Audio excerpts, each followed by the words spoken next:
नमः पार्वती पतये हर हर महादेव। सभी माताओं और बहनों को हरतालिका तीज व्रत की अत्यंत हार्दिक शुभकामनाएं। ओम नमः शिवाय। जय श्री कृष्णा। आप सभी का सनातन धर्मसार चैनल पर बहुत बहुत स्वागत है। मित्रों, आज के दिन ऐसी मान्यता है कि हरतालिका तीज का व्रत करने पर हरतालिका तीज व्रत की कथा भी अवश्य सुननी चाहिए। इस व्रत कथा को सुने बिना आपका व्रत अपूर्ण और अधूरा माना जाता है। तो चलिए आज की वीडियो में हम सभी माताएं और बहनें सुनते हैं हरतालिका तीज व्रत की अत्यंत ही पौराणिक और पुण्यदायी कथा। हरतालिका तीज का व्रत माता पार्वती ने भगवान शिव को पति रूप में पाने के लिए किया था। हरतालिका तीज व्रत की कथा स्वयं भगवान शिव ने माता पार्वती से कही है। हरतालिका तीज का व्रत रखने वाली सभी महिलाओं को इस कथा का पाठ अवश्य करना चाहिए, अन्यथा व्रत का पूरा फल साधक को नहीं प्राप्त होता।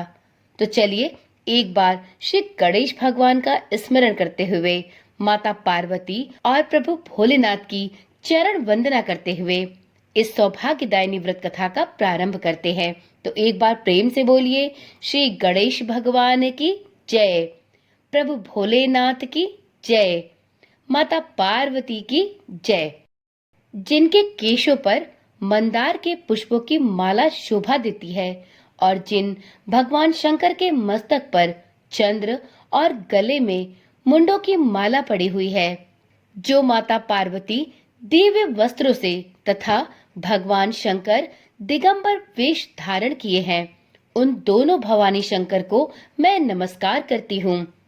एक बार कैलाश पर्वत के शिखर पर माता पार्वती जी ने महादेव जी से पूछा, हे प्रभु, मुझसे आप वह गुप्त से गुप्त वार्ता कहिए जो सबके लिए सब धर्मों से भी सरल तथा महान फल देने वाली हो। हे नाथ, यदि आप प्रसन्न हैं तो आप उसे मेरे सम्मुख प्रकट कीजिए।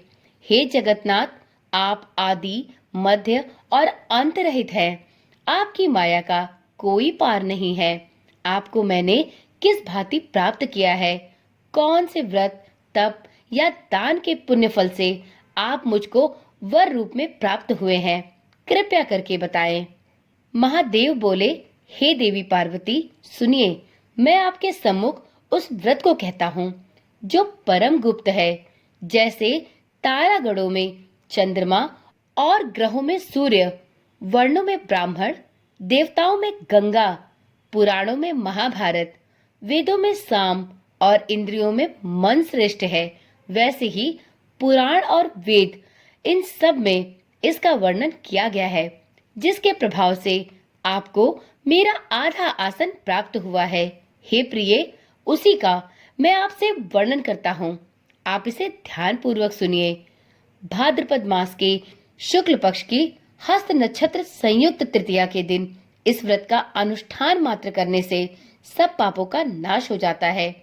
आपने पहले हिमालय पर्वत पर इस महान व्रत को किया था, जो मैं आपको सुनाता हूँ। पार्वती जी बोली, हे प्रभु, इस व्रत को मैंने किस लिए किया था, यह मुझे सुनने की प्रबल इच्छा हो रही है, तो कृपया करके मुझे इसका विस्तार पूर्वक वर्णन दीजिए। प्रभु भोलेनाथ बोले, आर्यावर्त में हिमालय नामक एक महान पर्वत है, जहाँ अनेक प्रकार की भूमि अनेक प्रकार के वृक्षों से सुशोभित है, जो सदैव बर्फ से ढके हुए तथा गंगा की कलकल ध्वनि से शब्दायमान ओम रहता है।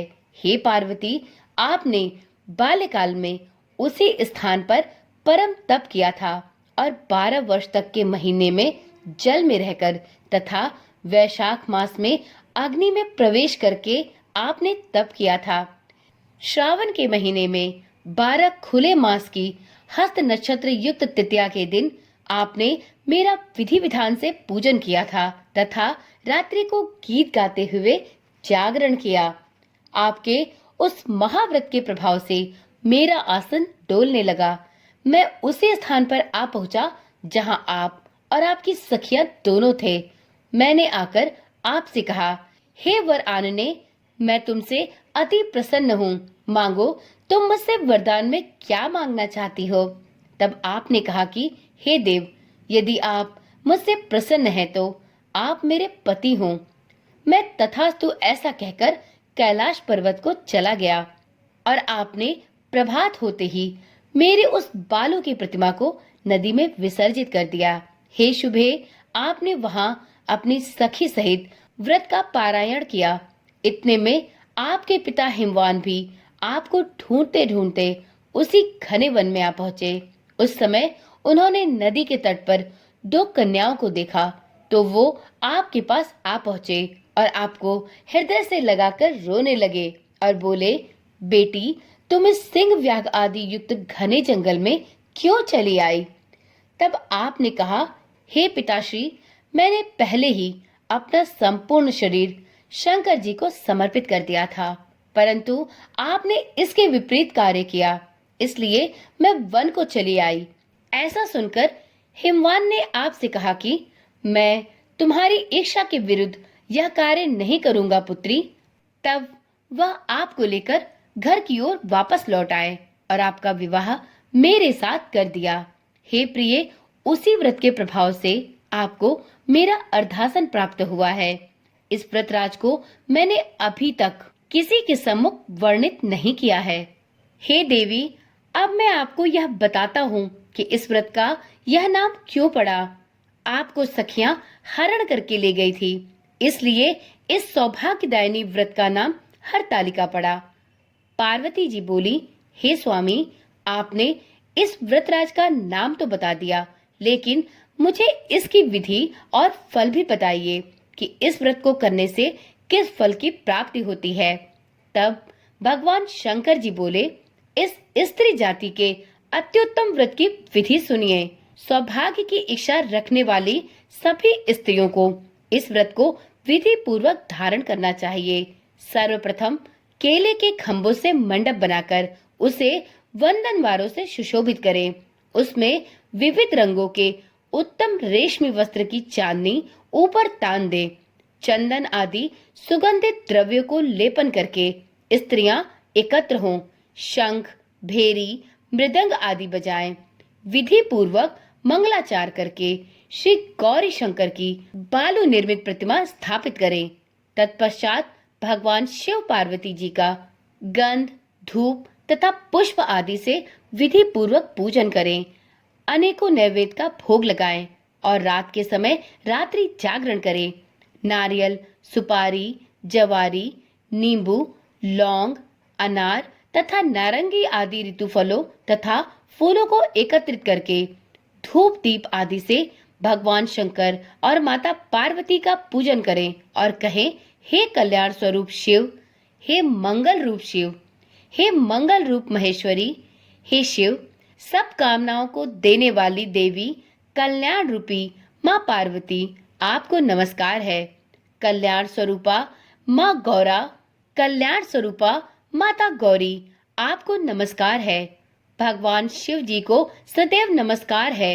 हे ब्रह्म रूपिणी, जगत का पालन करने वाली माँ, आपको नमस्कार है। हे सिंह वाहिनी, मैं सांसारिक भय से व्याकुल हूँ, कृपया करके आप मेरी रक्षा करो। हे महेश्वरी, मैंने इसी अभिलाषा से आपका संपूर्ण विधि विधान से पूजन किया है। हे माता पार्वती, आप मेरे ऊपर प्रसन्न होकर मुझे अखंड सौभाग्य का वरदान दो। इस प्रकार के शब्दों द्वारा उमा सहित भगवान भोलेनाथ का पूजन करें। विधि पूर्वक कथा सुनकर गौ, वस्त्र, आभूषण आदि ब्राह्मणों को दान करें। इस प्रकार से हरतालिका तीज का व्रत करें। इस प्रकार से संपूर्ण विधि विधान के साथ हरतालिका व्रत करने वाली सभी सुहागिन महिलाओं के सभी पाप नष्ट होते हैं और उन्हें प्रभु भोलेनाथ और माता पार्वती की कृपा प्राप्त होती है। उन्हें अखंड सौभाग्य का वरदान मिलता है। तो एक बार प्रेम से बोलिए, प्रभु भोलेनाथ की जय, माता पार्वती की जय। हे प्रभु भोलेनाथ, माता पार्वती, आप इस व्रत को धारण करने वाली सभी माताओं और बहनों के अखंड सुहाग की रक्षा करें। उन्हें उनके पति के दीर्घायु और उत्तम स्वास्थ्य का वरदान प्रदान करें। तो चलिए हम सभी शिव भक्त एक बार प्रेम से भगवान भोलेनाथ और माता पार्वती के नाम का जयकारा लगाए। नमः पार्वती